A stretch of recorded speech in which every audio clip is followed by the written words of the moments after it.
महाकाल की कथा समय और मृत्यु से परे। यह ब्रह्मांड एक ऐसी शक्ति के अधीन है जो सृष्टि और संहार से भी परे है।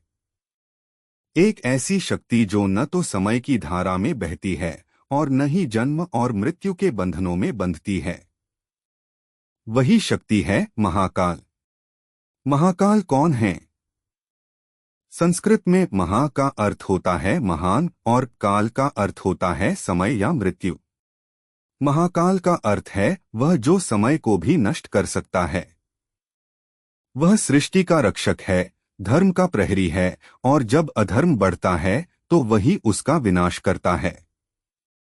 महाकाल केवल एक नाम नहीं बल्कि एक सत्य है। भगवान शिव का वह रूप जिसमें मृत्यु के देवता यमराज भी उनके सामने नतमस्तक हो जाते हैं। लेकिन यह नाम आया कहां से और इसकी कथा क्या है? महाकाल का जन्म प्राचीन काल की कथा। बहुत समय पहले अवंतिका नगरी, आज का उज्जैन में ऋषिमुनि भगवान शिव की भक्ति में लीन रहते थे। पूरा नगर शिव की उपासना करता था, लेकिन एक दिन इस श्रद्धा की परीक्षा होने वाली थी। एक भयंकर असुर दूषण ने तपस्या कर अपार शक्ति प्राप्त कर ली थी। अपनी ताकत के मद में चूर होकर उसने देवताओं और शिव भक्तों को सताना शुरू कर दिया। उसने मंदिरों को नष्ट कर दिया, शिवलिंगों को तोड़ डाला और पूरे नगर में भय फैला दिया। अब इस अत्याचारी से रक्षा करने वाला कोई नहीं था। हताश होकर ऋषियों ने भगवान शिव की शरण ली। वे उनके सामने नतमस्तक होकर महामृत्युंजय मंत्र का जाप करने लगे और भगवान शिव से रक्षा की गुहार लगाने लगे। उनकी भक्ति ने कैलाश पर्वत तक कंपन पहुंचा दिया। और फिर समय थम गया। धरती कांप उठी। आकाश में बिजली कड़कने लगी। चारों ओर सन्नाटा छा गया और अचानक तेज आंधी चली। जो अग्नि मंदिरों को जलाकर राख कर रही थी वह स्वयं बुझ गई। अचानक एक अद्भुत प्रकाश प्रकट हुआ। उनका शरीर भस्म से सना हुआ था, आंखें सूर्य से भी अधिक तेजस्वी थीं।